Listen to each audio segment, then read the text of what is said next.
los deberes de un creyente. Eso es un poquito lo que vamos a estar viendo hoy día, deberes de un creyente. Y en el capítulo 12, versículo 9 en adelante, por favor, hermanos. Si alguien puede leer, por favor, yo les pido especialmente, si alguno de ustedes puede leer capítulo 12 entre los versículos 9 al 13, por favor, hermanos. Yo escucho.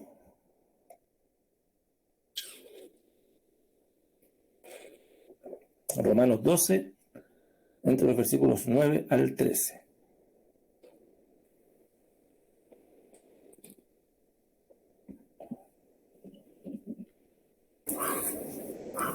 Ya.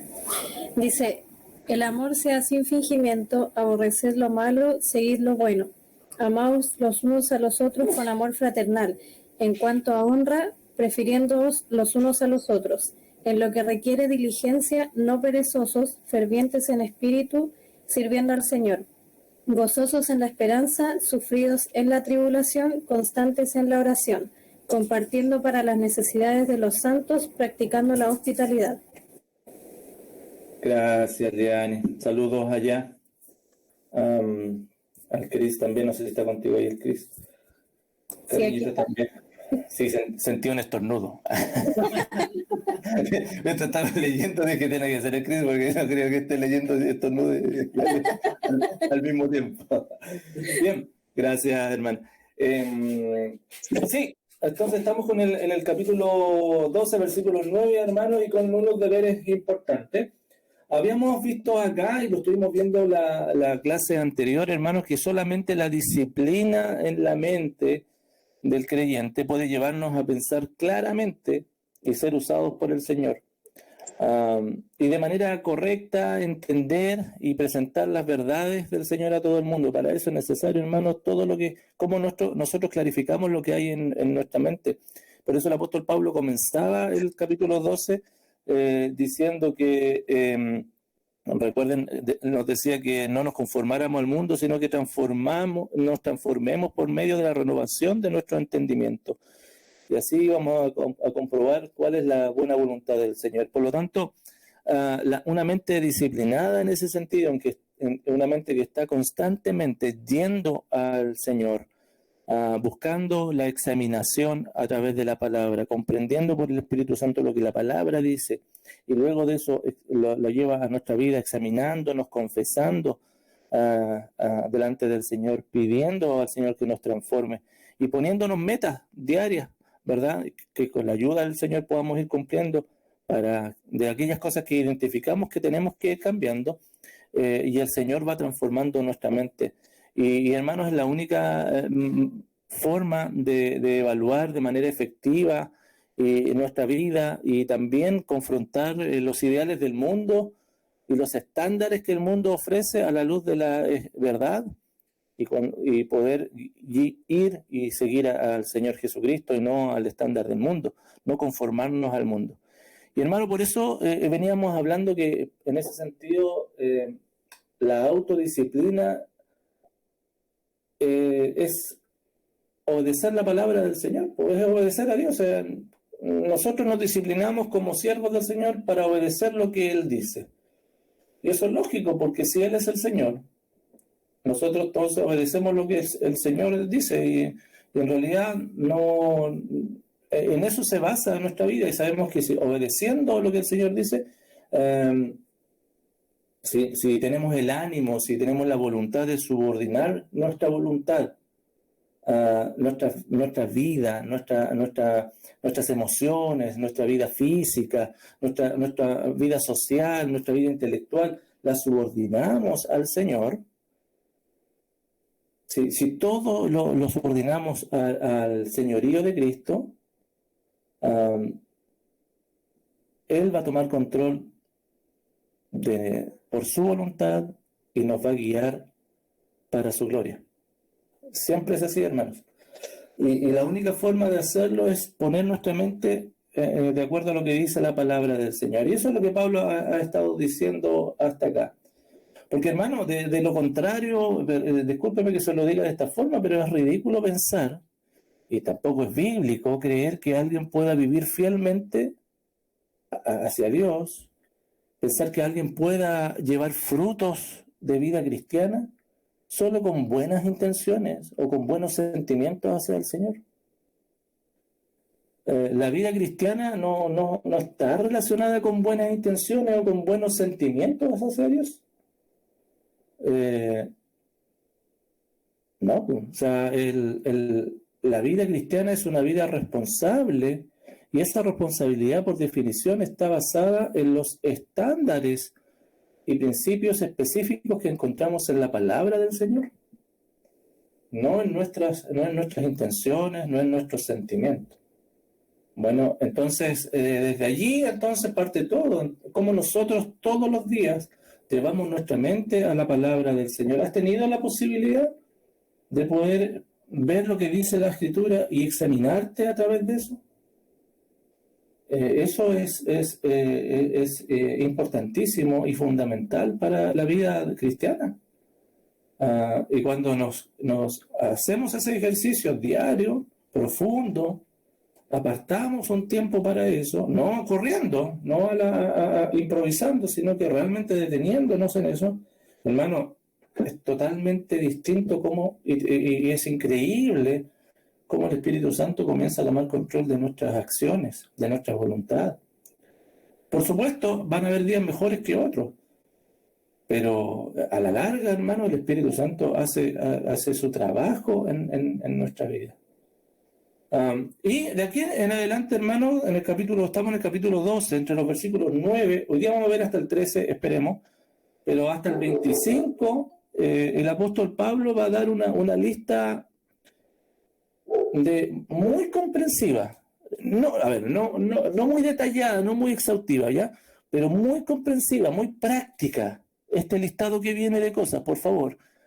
Y esto es lo que el apóstol Pablo nos va a comentar ahora, o que le comenta a los romanos y por extensión a nosotros, son las características básicas de la vida del creyente, de aquel que ha nacido de nuevo. Si tú te preguntas, ya, ¿cómo debo vivir una vida cristiana? ¿O qué es vivir una vida cristiana?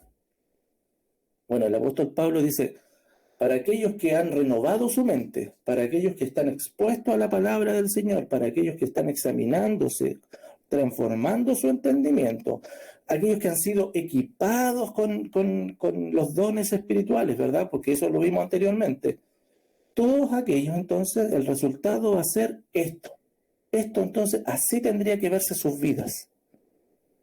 Y este es el resultado de una vida cristiana. Y yo les animo, hermano, que puedan considerar, puedan poner atención en este listado que viene a continuación. En esencia, Pablo lo que está haciendo, hermano, es entregando una amonestación que ya le había entregado a la iglesia de Corinto anteriormente.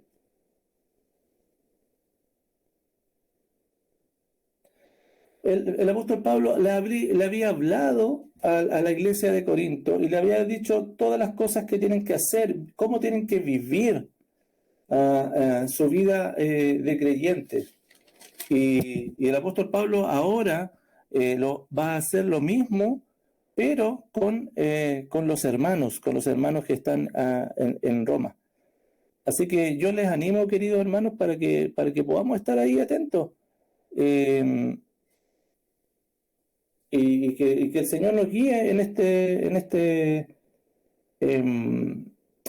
lindo caminar, hermano, que está relacionado con que nosotros vivamos una vida como creyentes. Bueno, allá en 2 de Corintios, por favor, mira, 2 de Corintios 7:1, alguien que lo pueda buscar, hermanos, y lo pueda leer. 2 de Corintios 7:1, ¿qué dice? Así que, amados, puesto que tenemos tales promesas, limpiémonos de toda contaminación de carne y de espíritu, perfeccionando la santidad en el temor de Dios. Bien, esa amonestación es básicamente lo mismo que le está diciendo Pablo ahora a los romanos. Hermanos, amados, puesto que tenemos tales promesas, ¿Cuáles son las promesas? Las misericordias de Dios, ¿cierto? Que ya vimos. Entonces, ¿qué tenemos que hacer? Limpiémonos de toda contaminación de carne y espíritu, porque podemos hacerlo, porque Cristo lo hizo posible. Él lo hace por medio de su palabra, por medio de su espíritu. ¿Y cómo se va a ver esto? Perfeccionando la santidad en el temor de Dios. ¿Y cómo se ve una vida en santidad? Es lo que esta lista que Pablo va a continuación a estar compartiendo. Bueno, para que lo tengamos allí bien. Y hermanos, debido a todo lo que Dios ha hecho en nosotros, por nosotros, y con todo lo que Él nos ha equipado, podemos responder con una vida fiel, podemos responder con una vida obediente, recibiendo el poder del Espíritu Santo. Y es hermoso, hermano, como Pablo se lo dice de la siguiente forma, en Efesios 2:10. Por favor, me gusta este versículo, lo cito constantemente. Efesios 2:10. Si alguien lo puede leer.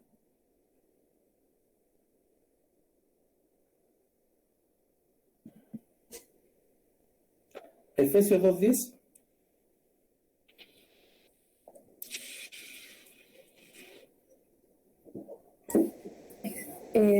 Porque somos hechura suya, creados en Cristo Jesús para buenas obras, las cuales Dios preparó de antemano para que anduviésemos en ellas.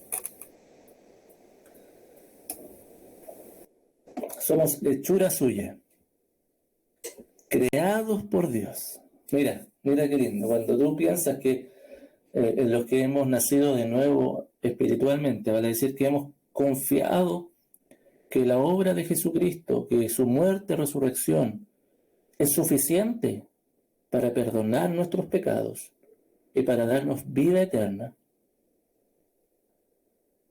Así lo dice un poquito antes ahí, porque por gracia sois salvos, por medio de la fe, en el capítulo 2, versículo 8. Y esto no es de vosotros, puede ser un don de Dios, ¿cierto? Pero el versículo 10 dice que somos hechura suya. Qué lindo, hermano. Hemos sido creados por Dios para andar en esas buenas obras, para buenas obras, las cuales Dios preparó de antemano. Por lo tanto, siempre, hermanos, si podemos andar en estas buenas obras, porque somos hechura del Señor. Ahora bien, entonces, hermanos, las cualidades y las características para adorar a Dios, te hago una pregunta, ¿son extrañas a esta nueva naturaleza que tenemos en Cristo? ¿Qué crees tú? ¿Las características, las cualidades y las posibilidades de adorar a Dios son extrañas para aquel que ha nacido de nuevo? ¿O no? No deberían ser extrañas porque el Espíritu Santo nos provee para poder realizar esas obras. Ya, no deberían ser extrañas. ¿Qué crees tú, hermano? Esas cualidades, esas posibilidades, esas características para adorar a Dios hoy, para el creyente, ¿son extrañas? ¿Qué crees tú?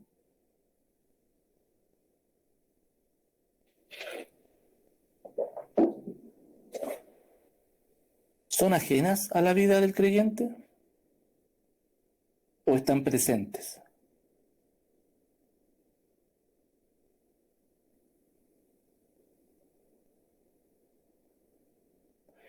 Es hermoso, hermano, pensar que, como dice la hermana Sandra, no son extrañas, porque ya han sido dadas por Dios a nosotros. Las características, las cualidades para adorar a Dios no son extrañas, pero sí el deseo. Ojo con esto, sí el deseo. Porque el deseo nace de nuestro ser. Y no siempre tenemos el deseo de someternos al señorío de Cristo. Por lo tanto, necesitamos que Dios ponga en nosotros el querer como el hacer. Por lo tanto, allí está el punto. A medida que nuestra voluntad se somete a la palabra del Señor, que se somete al Espíritu de Dios, estas características que hemos recibido vuelven o comienzan a ser una realidad. Bueno, hay una sinergia en esto. Lo que nosotros, a medida que nosotros nos sometemos al señorío de Cristo, estas cualidades comienzan a ser parte de nosotros. Y aquí, como yo les decía, hay un listado hermoso, largo, que vamos a ir viendo de a poco. El primero que aparece allí, capítulo 12, versículo 9. ¿Están allí, hermanos? Capítulo 12, versículo 9 dice: el amor sea sin fingimiento. Eso es lo primero. Característica de una vida renovada, de una mente renovada, es que el amor va a ser sin fingimiento. Y eso quiere decir que el amor sea sin hipocresía.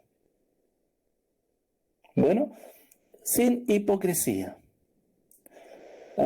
Cuando hablamos de amor, que es la palabra ágape en griego, ¿verdad? De allí sacamos esa palabra. Que la palabra ágape quiere decir que, bueno, en realidad era raro que los griegos utilizaran el amor como ágape.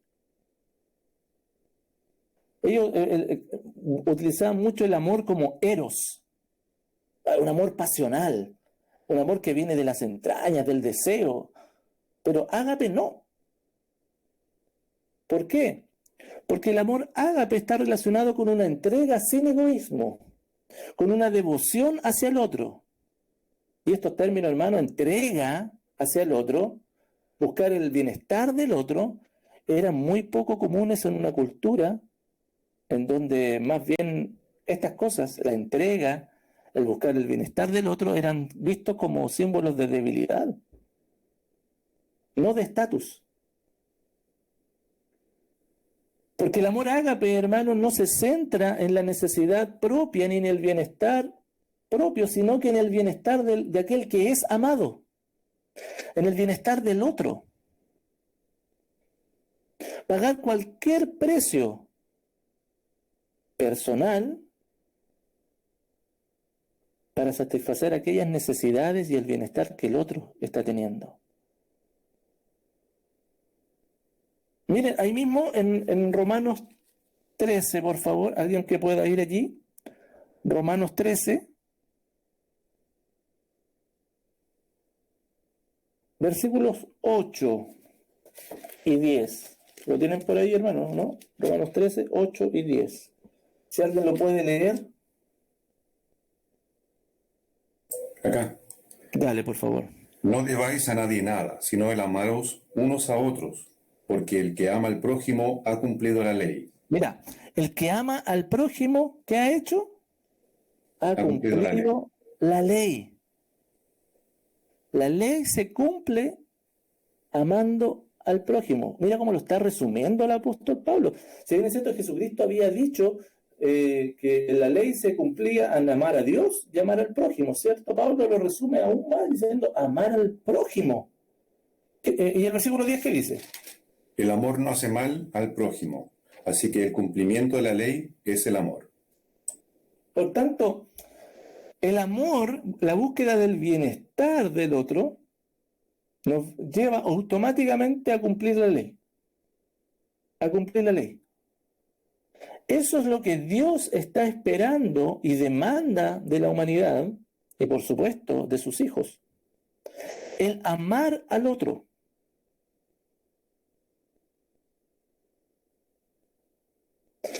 Hermano, escúchame. El amor es más importante para los cristianos que cualquier don espiritual que podamos tener. ¿Sabías eso, no?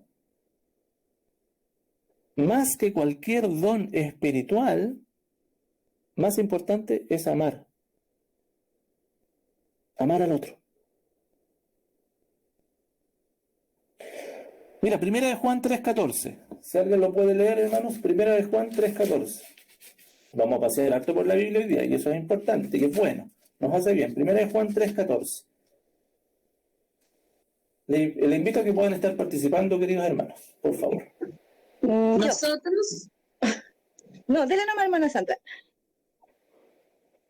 Ya, hermana, gracias. Nosotros sabemos que hemos pasado de muerte a vida en que amamos a los hermanos. El que no ama a su hermano permanece en muerte. Mire, pues, hermano, ¿cuál es la característica del creyente, según este versículo? De alguien, ¿cómo podemos saber que alguien es creyente?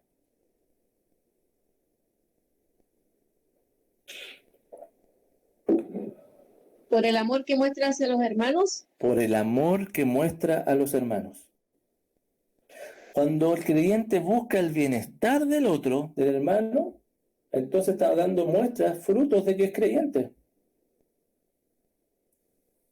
De lo contrario, es claro acá dice, el que no ama a su hermano permanece en muerte, vale decir, no es creyente. Así de simple, hermano. Así de simple. Por tanto, qué importante, hermanos, considerar hoy día si realmente estamos buscando el bienestar de los hermanos. Y esto debe ser sin fingimiento. Así lo dice acá el versículo 9. El amor sea sin fingimiento. Y sin fingimiento, como les decía en un principio, está exento de hipocresía.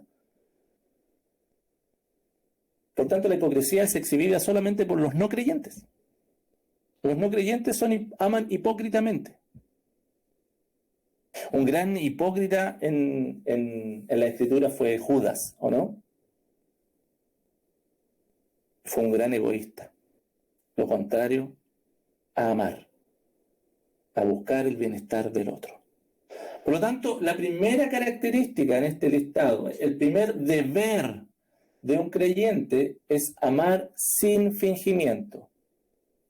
El amor sea sin fingimiento. Pero además, mira lo que dice después en el versículo 9, estamos en Romanos 12, versículo 9. Aborreced lo malo.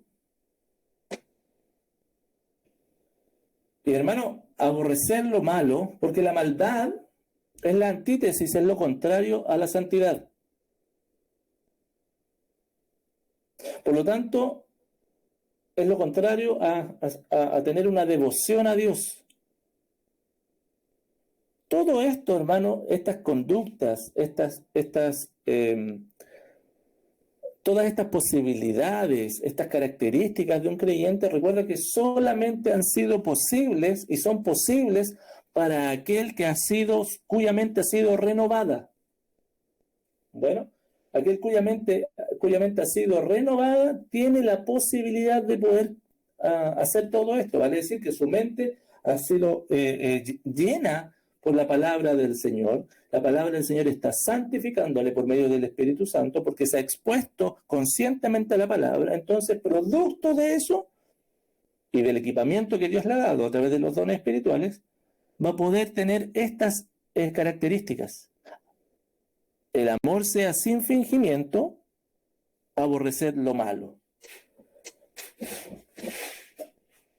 Y el creyente, hermano, no tiene relación permanente con la maldad. Cualquier forma y cualquier grado de maldad deben ser evitados. Y hermanos, el apóstol Pablo tenía luchas con esto. Mira, ahí mismo en Romanos, devuélvete un poquito, por favor. Anda al capítulo 7. En Romanos, ¿te acuerdas? Capítulo 7, versículos 14 y 15, dice, porque sabemos que la ley es espiritual, mas yo soy carnal, vendido al pecado, porque lo que hago no lo entiendo, pues no hago lo que quiero, sino lo que aborrezco, eso hago. Y después en el versículo 19 en adelante, porque no hago el bien que quiero, sino el mal que no quiero, eso hago. Y si hago lo que no quiero, ya no lo hago yo, sino el pecado que mora en mí. Así que, versículo 21, queriendo yo hacer el bien, hallo esta ley, que el mal está en mí. Hermanos, vamos a estar rodeados del mal siempre. Estamos en un mundo corrompido, en una carne que está corrompida todavía, y con un enemigo que es la maldad misma. Sin embargo, eso no es licencia. Eso hay que aborrecerlo, hay que evitarlo. ¿Y cómo podemos hacerlo? Hermano, cuando tú y yo caemos en pecado, nuestra naturaleza divina que está en nosotros, el Espíritu Santo, sin duda, va a desaprobar tal acción. ¿Te pasa o no? ¿Te pasa? Cuando caemos en pecado, ya no estamos tranquilos. Algo está en nosotros. Y eso es el Espíritu Santo. Se siente incómodo. Es la persona del Espíritu Santo viviendo en nosotros. Y hermano, Estamos estudiando los domingos 1 Corintios. Y la ciudad de Corinto era conocida como la ciudad del pecado. Así se conocía en el primer siglo. La ciudad de Corinto, no la iglesia, la ciudad de Corinto. Y se conocía como la ciudad del pecado. Y muchos creyentes de la iglesia tenían dificultad para dejar su antigua manera de vivir. Tenían dificultades para dejar de vivir como vivían antes. Por eso el apóstol Pablo los llama y les dice, como lo vimos el domingo pasado, ¿se acuerdan? Ahí en 1 Corintios 6, 18. Huid de la fornicación. ¿Se acuerdan que les decía eso? Huyan de la fornicación. Porque estaban con ese problema. Pero aunque vivamos en un mundo corrompido, aunque nuestra carne sea así, y tengamos un enemigo, hay que huir de eso, aborrecer lo malo. Por tanto, mira la otra característica que un creyente debe mostrar. Un deber del creyente. Versículo 9, Romanos 12, 9. Amar sin fingimiento, aborrecer lo malo. Y después dice, seguir lo bueno. Y todo lo contrario, seguir lo bueno.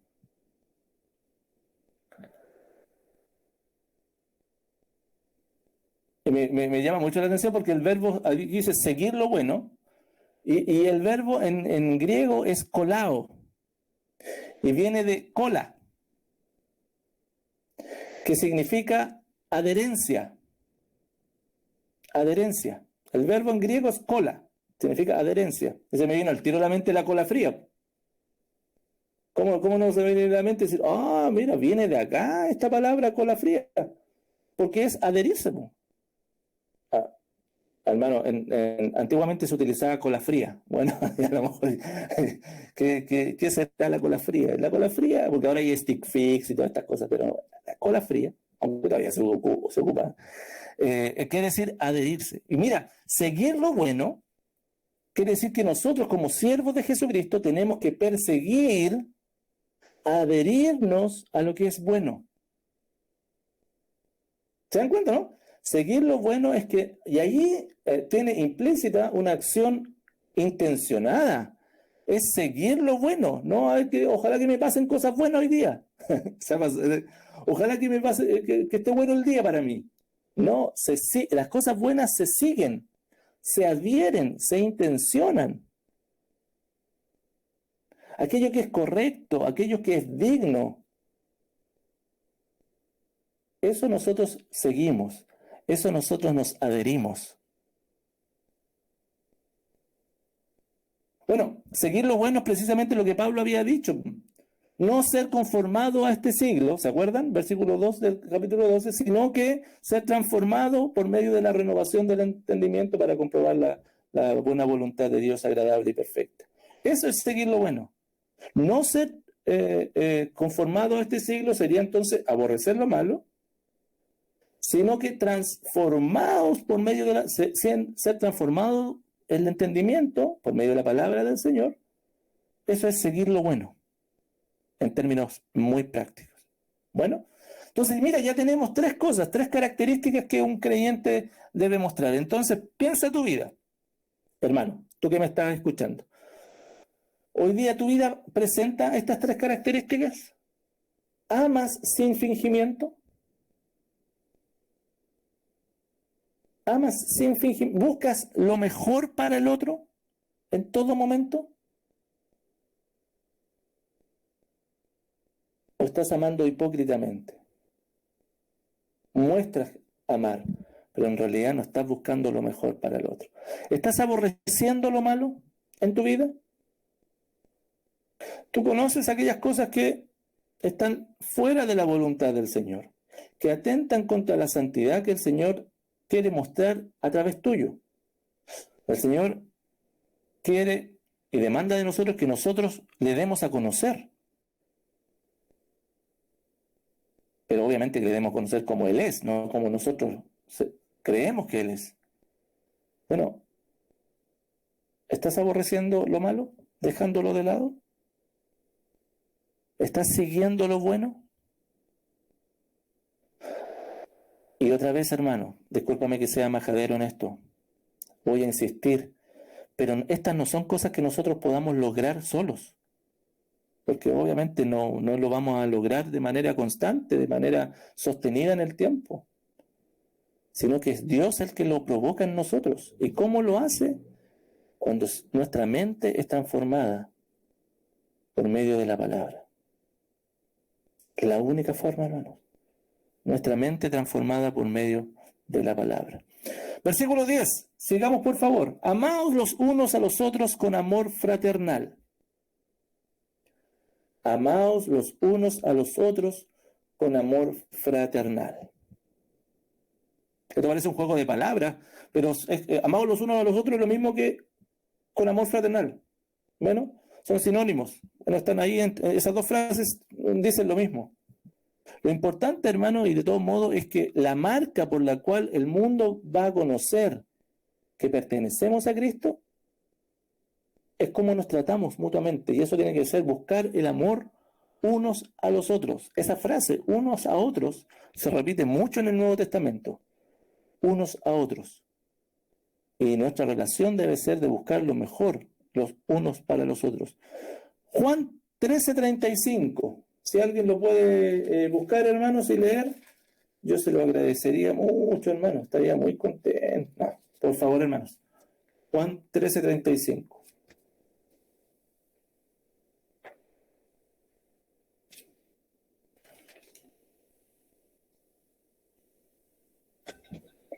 En esto conocerán todos que sois mis discípulos, si tuviereis amor los unos con los otros. Los unos con los otros. Otra vez, ¿cierto? Palabras del Señor Jesucristo. Para dar a conocer al Señor, tenemos que mostrar amor, buscar el bienestar del otro. Buscar el bienestar del otro. Y hermano, esto no es opcional. Para los creyentes, esto no es opcional, es un requisito. Porque mira, si no, mira, por favor, hermanos, vayamos todos a Primera de Juan. Voy a leer algunos versículos que están todos en Primera de Juan. Por favor, Primera de Juan 5:1. Si alguien lo puede leer, se lo agradezco.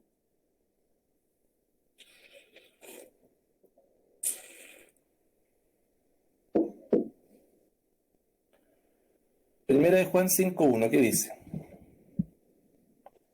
Todo aquel que cree que Jesús es el Cristo es nacido de Dios, y todo aquel que ama al que engendró, ama también al que ha sido engendrado por él. Gracias, Jocelyn. Todo aquel que ama al que engendró. ¿Quién engendró? Dios. Dios es el que engendra. Dios es el que da vida. Pero todo aquel que ama al que engendró, también ama al que ha sido engendrado por él. ¿Quién ha sido engendrado por él? Los hermanos, los cristianos. Por lo tanto, es un requisito, una condición sine qua non, vale decir, es. El que cree que Jesús es el Cristo, bueno, si crees que Jesús es el Cristo, entonces es nacido de Dios. Y por consiguiente, como has nacido de Dios, vas a amar a Dios y vas a amar a los hermanos. Porque eso lo ha derramado el Señor en el corazón. Además, mira, un poquito antes, ahí en el versículo 20, en el 4:20, ¿qué dice? Si alguno dice, yo amo a Dios y aborrece a su hermano, es mentiroso, pues el que no ama a su hermano, a quien ha visto, ¿cómo puede amar a Dios a quien no ha visto? Son palabras fuertes, hermano del apóstol Juan. Si alguno dice, yo amo a Dios y aborrece a su hermano, entonces es mentiroso. Porque recién lo leímos. El que ama a Dios debe amar al hermano. No puede aborrecerlo. Y aborrecer, recuerda que esa palabra aborrecer significa amar menos de lo que se debe amar. No es que odiar al hermano, no. No, creo que nadie por la vida anda odiando a los hermanos. O sea, sería peor todavía. Pero es amar menos de lo que tienes que amarle. Y eso es entregar tu vida hacia el hermano. Am, devolvámonos un capítulo más, en el capítulo 3, versículo 10. ¿Qué dice?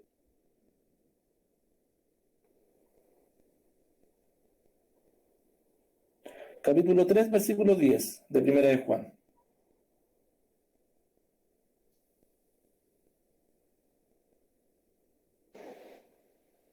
En esto se manifiestan los hijos de Dios y los hijos del diablo. Todo aquel que no hace justicia y que no ama a su hermano no es de Dios.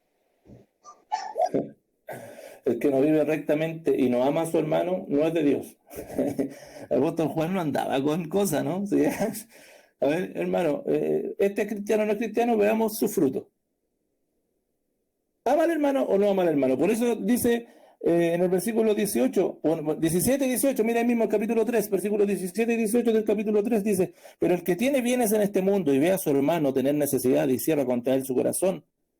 O sea, veo a mi hermano que tiene necesidad y cierro contra él mi corazón. ¿Te das cuenta de lo que significa eso?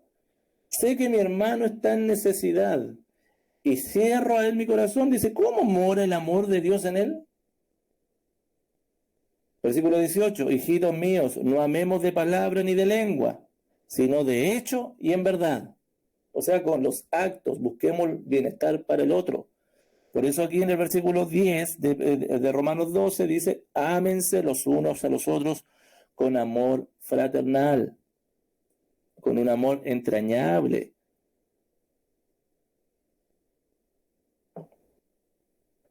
Ahora, sigue diciendo ahí el versículo 10, la segunda parte, mira, dice, amaos los unos a... Ahora, bueno, antes de saltar ahí, hermanos, ¿tú amas a tus hermanos con amor fraternal? ¿Lo amas con amor fraternal? ¿A todos los hermanos los amas con amor fraternal? Vale decir, ¿estás buscando el amor, el bienestar para el hermano? ¿Todos? Y esto es bien práctico, si te das cuenta, el apóstol Juan lo presenta de una forma práctica. Ve la necesidad del hermano y súplela. Súplela. ¿Lo estás haciendo? ¿Cuáles son tus muestras de amor? ¿Cuáles han sido tus muestras de amor hacia el hermano?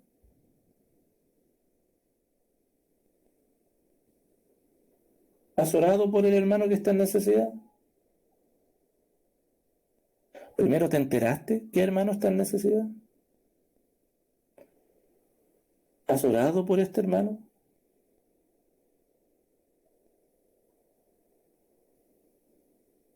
¿Pero has buscado su bienestar?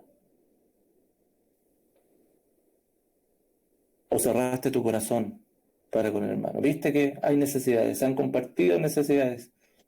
Y cerraste tu corazón porque, bueno, escuchaste la necesidad, pero seguiste tu vida tranquilamente. ¿No es momento de examinarte, hermano? ¿No es momento de confesar y clamar al Señor que transforme tu corazón?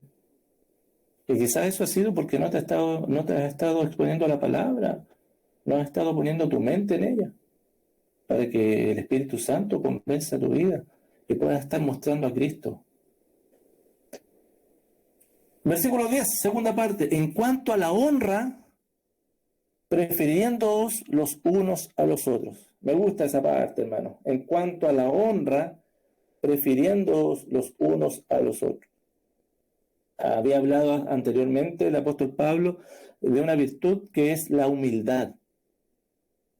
Bueno, no tener más alto concepto de uno mismo, sino que pensar del otro como superior a uno mismo. ¿Cierto? Siempre, esa es la actitud de un creyente. El otro es más importante que yo. El otro es más importante que yo. Por lo tanto, yo le sirvo. Un paradigma, hermano, totalmente extraviado en la sociedad contemporánea. Y en realidad desde siempre ha sido así. Pero hoy en día, hermano, el servir a otro es una virtud. Generalmente se ve mucho como ganas de ser servido, tener el estatus necesario, ¿verdad? Pero dice en cuanto a la honra, prefiriéndoos los unos a los otros. Así vive el creyente. En Filipenses 2:3, por favor, alguien que lo pueda leer, Filipenses 2:3. Mira qué lindo lo que dice ahí, hermano, subráyalo. Porque esta es nuestra actitud. Si estamos viendo las características de un creyente, bueno, esta es una característica de un creyente. ¿Qué dice? Nada hagáis por contienda o por vanagloria, antes bien con humildad, estimando cada uno a los demás como superiores a él mismo. Nada por contienda ni vanagloria. Nada para estar disputando con el otro o para vanagloriarte. Nada. Sino que con humildad. Oh, hermano. Después en el versículo 5 dice eso. Hay en vosotros este sentir que hubo en Cristo Jesús. Este sentir de humildad. Cristo Jesús mostró humildad, siendo igual a Dios. No estimó ser igual a Dios como cosa que aferrarse, sino que se despojó a sí mismo y tomó forma de siervo, hecho semejante a los hombres. ¿Te das cuenta de la humildad que mostró el Señor Jesucristo? Bueno, esa misma humildad nosotros nos mostramos entre nosotros. Mira, en cuanto a la honra, prefiriéndoos. Esa palabra prefiriéndoos viene de la palabra griega pregeomai. Bueno, pregeomai, que es dar preferencia. Dar preferencia. Y el significado más básico que tiene es ir delante o liderar. Pero acá, hermano, la idea no es que nosotros nos pongamos delante del otro, sino al contrario. Es dar honor a los hermanos poniéndolos a ellos primero. A ellos primero. Dar honor, hermano, es mostrar un aprecio genuino por el otro. Una relación con el otro que es parte de la familia de Dios. Atentos para mostrar respeto por el otro, atentos a las dificultades de los otros, atentos para demostrar amor, no siendo celosos, no siendo envidiosos con los otros. Por supuesto, eso no es parte del amor, ser envidioso y ser celoso con el hermano.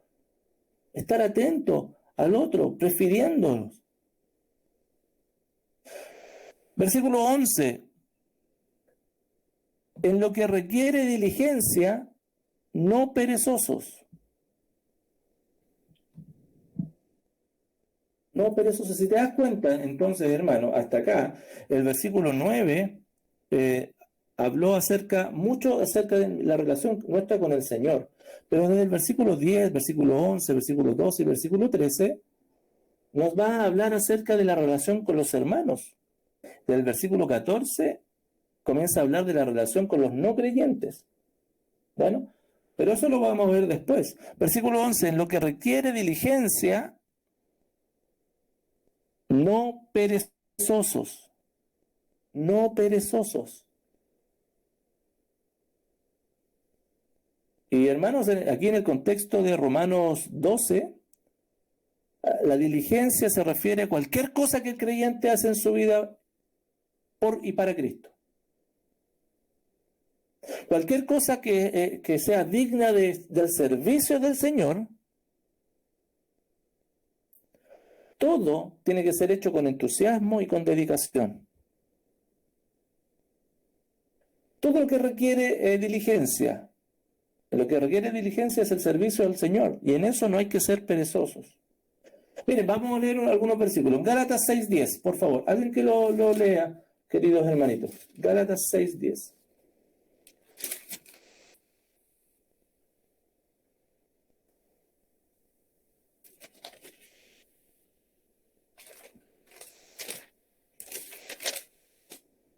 ¿Lo tienes por allí?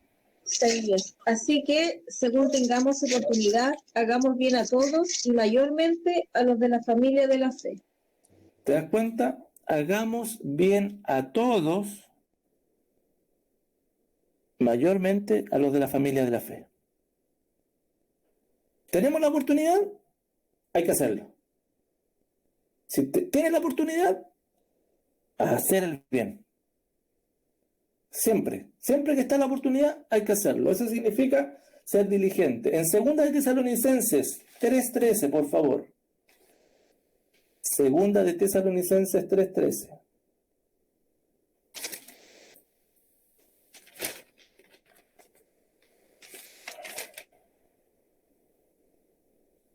¿Qué dice? Vosotros, hermanos, no os canséis de hacer bien. No se cansen, no se cansen. Ahí está la diligencia. ¿Te das cuenta, no?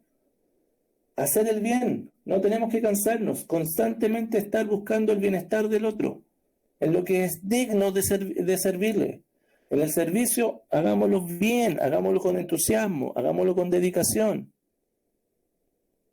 Lo mismo le decía Pablo, a ver, allá en Efesios 5, 15 y 16. Y utiliza el mismo término. Efesios 5, 15 y 16, ¿qué dice?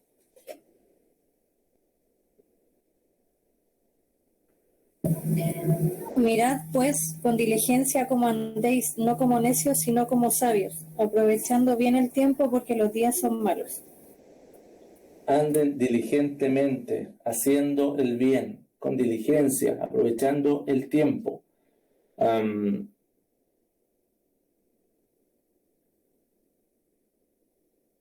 Creo, hermano, que es muy importante que estemos siempre considerando cómo vivimos.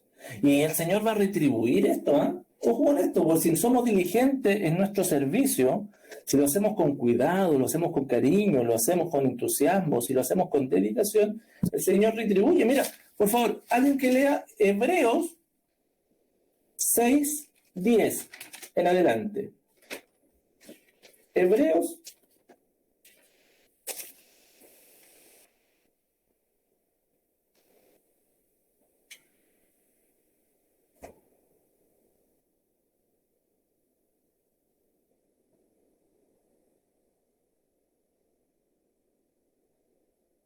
6:10 en adelante.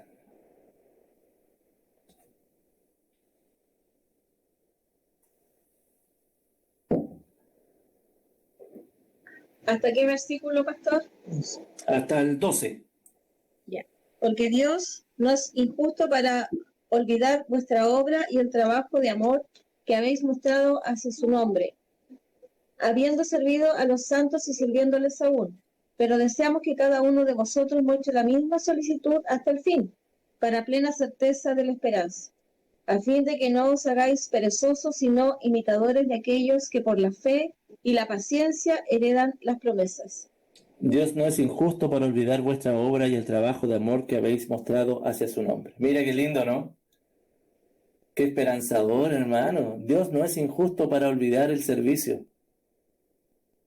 Como siempre les digo yo a los hermanos cuando tengo la oportunidad de animarlos, hermanos, Dios olvida nuestro pecado, ¿o no? Sí, porque en Cristo ha sido perdonado. Dios olvida nuestro pecado, pero nunca olvida nuestro servicio. Es maravilloso, y con eso tenemos que sostenernos. Siempre que estas son palabras que generalmente cuando yo estoy con algunos de hermanos de los pastores, estamos sirviendo a tiempo completo, de repente para no todos los hermanos la realidad es tan buena. A veces hay desánimo. El Señor jamás olvida nuestro servicio. Y Él es fiel. Y no es injusto. Así que hay que estar tranquilo, hermano. Pero bueno, volviendo al tema, en lo que requiere diligencia, hermanos, no perezosos. No perezosos. ¿Cómo está tu servicio al Señor, hermano? Mira, hemos visto distintas cositas que están aquí expuestas. Amando a los hermanos con amor fraternal. ¿Estás prefiriendo a los hermanos diligentemente o perezoso? Yo te invito, hermano, que esto no solamente sea conocimiento, sino que aprovecha esta instancia de examinar tu vida. Esa tiene que ser la actitud siempre cuando nosotros somos expuestos a la palabra, a la exposición dominical o a la enseñanza del día martes. O, por supuesto, a tus devocionales. Cuando tú haces tu tiempo de devoción, te examinas en la palabra, ¿cierto? Bueno, es la misma actitud que tienes cuando eres expuesto. Cuando otro está hablando, lo mismo, nos examinamos. Realmente lo contrastamos con nuestra vida. Siempre. Y nos tiene que llevar a una confesión de pecados, confiando que el Señor transforma nuestra vida y que Él nos va a dar, y también corregir aquello que tenemos que corregir. Y con la ayuda del Señor podemos hacerlo. Y si eso lo hacemos constantemente, hermano, y te cuento cómo el Espíritu Santo va a comenzar a tomar control de tu mente. Cómo tus impulsos, cómo tus batallas comienzan a ser dejadas de lado porque ya no te concentras en lo que no tienes que hacer, porque estás haciendo lo que tienes que hacer. Porque cuando nosotros nos sometemos al señorío de Cristo, todo lo demás toma un segundo lugar. Porque es el señorío de Cristo el que toma la relevancia en nuestra vida. ¿Me explico? Así que hay esperanza, hermano. Por eso es tan lindo la palabra del Señor. No tomarla simplemente como una predicación, como un estudio más. ¿Qué saco de aquí? ¿Cómo examina? Señor, quiero ser expuesto a tu palabra. Examíname, Señor, examíname. Y dame a conocer lo que tengo que cambiar en mí. Y clamo al Señor. Y eso, hermano, si lo hacemos constantemente. Bueno, en un ratito vamos a ver esto porque va a hablar acerca de la oración también. Bueno, en un ratito, no sé si alcanzamos en realidad, ¿no? Yo siempre me propongo así como, ya, vamos a ver la tal. Y nunca alcanzo. Perdón. Bueno, pero en realidad, no, ¿por qué perdón? Si estamos viendo la palabra del Señor. Lo importante es que vayamos ahí avanzando en esto y pueda ser significativo para nosotros.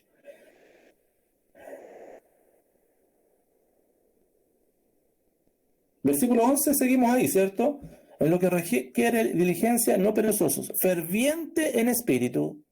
Fervientes en espíritu. ¿Qué es esto, ferviente en espíritu? Yo me pregunté al tiro cuando empecé a hacer este estudio, ¿qué es eso de fervientes en espíritu? Tenemos que ser como una iglesia carismática, entonces, ferviente en espíritu. ¿Será eso?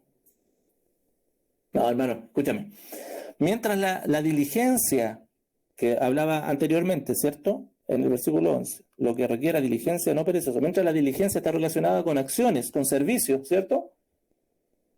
Ser ferviente en espíritu está relacionado con la actitud. Con la actitud.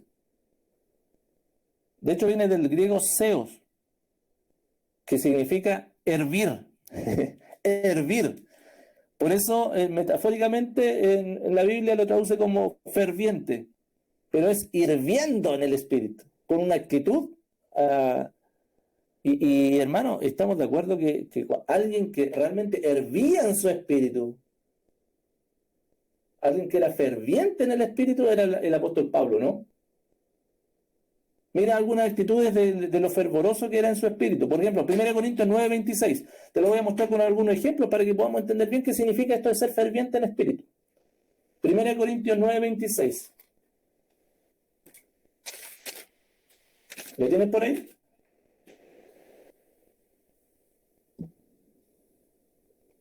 ¿9:26, pastor? Sí, 1 Corintios 9:26. Así que yo de esta manera corro, no como a la aventura. De esta manera peleo, no como quien golpea el aire. Ah, mira, así servía el apóstol Pablo. Porque estaba sirviendo al Señor, sabía quién estaba sirviendo. Y los demás, decía, ellos van a recibir una corona corruptible, pero yo estoy peleando y golpeo mi cuerpo, dice el versículo 27, y lo pongo en servidumbre, ferviente en espíritu. Sabe a quién está sirviendo y no hay nada que lo deja y que quite su vista, su actitud de servir al Señor. Maravilloso, hermano. Maravilloso. El apóstol Pablo era así. Mira, Colosenses 1:29. Otro ejemplo. Colosenses 1:29.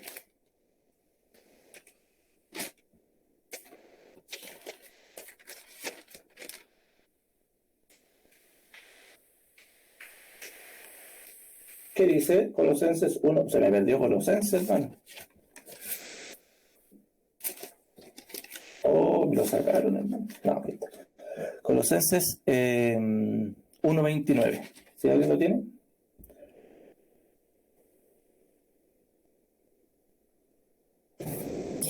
Para lo cual también trabajo, luchando según la potencia de Él, la cual actúa poderosamente en mí.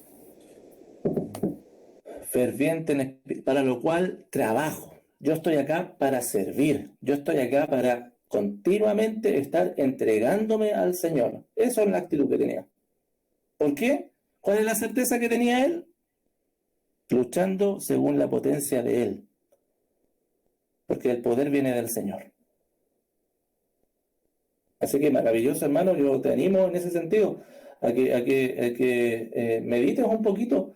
¿Cómo es tu actitud hacia el Señor, hacia el servicio del Señor?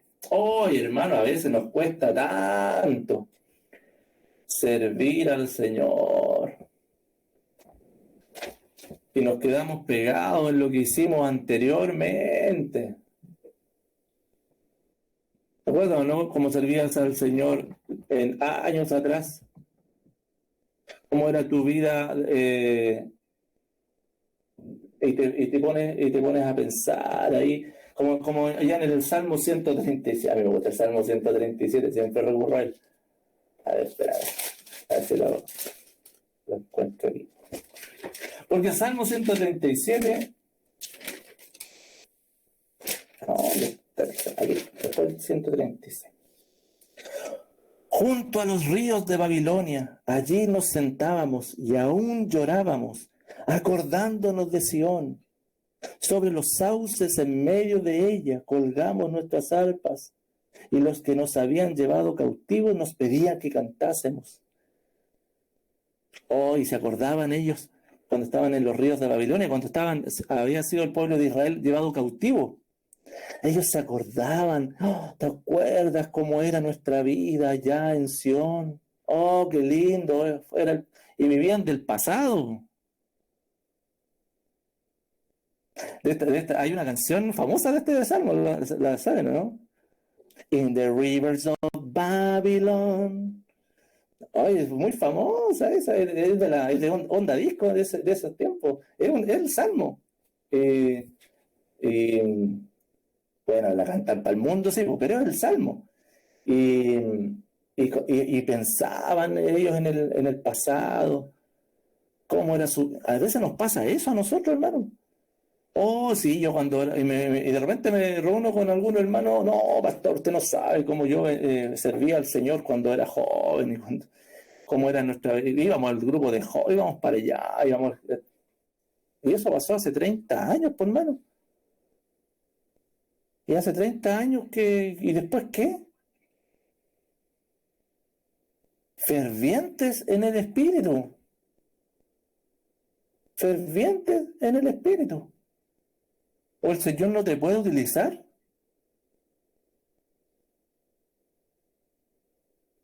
El apóstol Pablo hasta sus últimos días, sirviendo al Señor, encarcelado.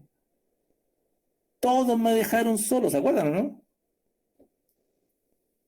Todos me dejaron solo. Ven, le decía a Timoteo, tráeme los escritos. Solo Lucas está conmigo. Pero ahí estaba escribiéndole a las iglesias, escribiendo, ferviente en el Espíritu. Y nosotros, hermanos, tú y yo. Bueno, esta lista, vamos a dejar hasta acá hoy día. Bueno, no, déjenme terminar el versículo 11, porque para no dejarlo ahí inconcluso. Es cortito. Finalmente dice, sirviendo al Señor. Fervientes en el Espíritu, ¿haciendo qué cosa? Sirviendo al Señor. Y eso sirviendo al Señor está relacionado con las perspectivas de la vida, por hermano. Si se tiene un compromiso real con la palabra del Señor, un compromiso diario con ella, también va a ser consistente en el servicio para la gloria del Señor. Siempre. Si, hermano, la devoción intensa, constante, o la examinación constante, una confesión constante, y siguiendo la instrucción del Señor, va a eliminar que estés lidiando con una vida sin frutos. Porque en definitiva eso es una vida sin frutos. Sirviendo al Señor. Hasta acá, mira, me llama la atención. Está en Romanos 12, ¿cierto? Terminamos con esto, hermanos. Romanos 12. Hasta acá, desde el versículo 1 hasta el versículo 11, se ha utilizado 3 tipos de servicios distintos. La palabra, para nosotros, uno lee en nuestra Biblia, dice servicio 3 veces. Por ejemplo, pero sí tienen significados distintos. Por ejemplo, mira cómo se sirve al Señor, y esto es súper importante porque nos habla acerca de cómo es el servicio al Señor. Un servicio al Señor, ¿cuál es? Versículo 1. Sacrificio vivo.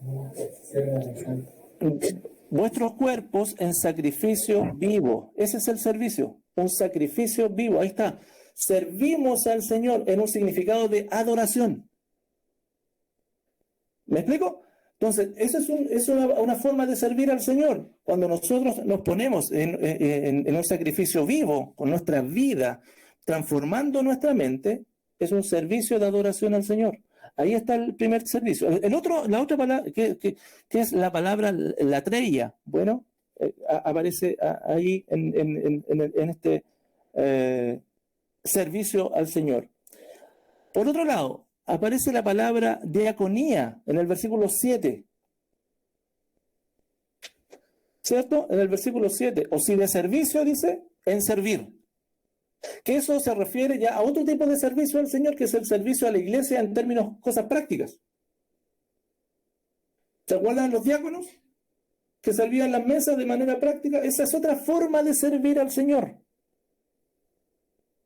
Bueno, entonces, solamente para poner en contexto lo que significa servir.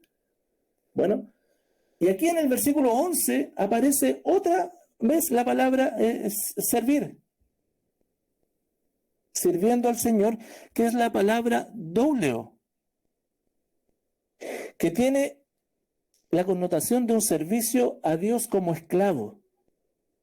Doulos es esclavo en griego. Y quiere decir que, ¿qué hace un esclavo? Un esclavo básicamente ya ha dejado su propia voluntad de lado, ¿cierto? Para cumplir la voluntad de su amo. Entonces, mira las connotaciones que tiene en la palabra servir. Y esa es la que está hablando acá. Sirviendo al Señor, o sea, básicamente en todo tiempo, considero la palabra de mi amo y yo le sirvo. Y yo le sirvo. Hermanos queridos, ¿se dan cuenta las implicancias prácticas que esto tiene? Después de todo un recorrido de doctrinas, después de todo un recorrido de las misericordias de Dios, ¿se acuerdan que vimos todas ellas? ¿Cómo esto se lleva a la práctica? Estas misericordias de Dios nos tienen que venir para renovar nuestro entendimiento. El Señor nos ha equipado con los dones espirituales. Entonces, cuando nosotros eso lo atesoramos y el Espíritu Santo toma control de nosotros, entonces la evidencia de nuestra vida es esto que está acá. Así debiera lucir nuestra vida. Hermano, no hay cómo y dónde perderse. No hay cómo ni dónde. Cuando vemos y contrastamos nuestra vida y estamos lejos de lo que está acá, es porque la palabra, estamos lejos de transformar nuestra mente con la palabra. Así es. Ahora, la buena noticia, hermanos, es que Él es fiel y justo para perdonarnos y limpiarnos. Y yo te invito a que medites y examines tu vida a la luz de esta palabra y puedas correr a Cristo. Porque, hermanos, todos nos vamos a encontrar de una u otra forma insuficientes ante esto, ¿o no? Sí, pues, hermanos. Mira, este es el estándar de Dios. Este es el estándar para que nosotros reflejemos y seamos conocidos como hijos de Dios. Y no somos capaces de hacerlo solos. No somos capaces. Por eso necesitamos correr. Cuando nosotros identificamos pecado en nosotros, por supuesto tenemos que arrepentirnos, pero no simplemente por un tema conductual o por un tema moral, sino principalmente porque está la gracia del Señor dispuesta para transformar nuestra vida. Y el pecado nos está gritando y nos está diciendo, ¿viste que no puedes? ¿Viste que no puedes? Corre a los brazos de tu Salvador.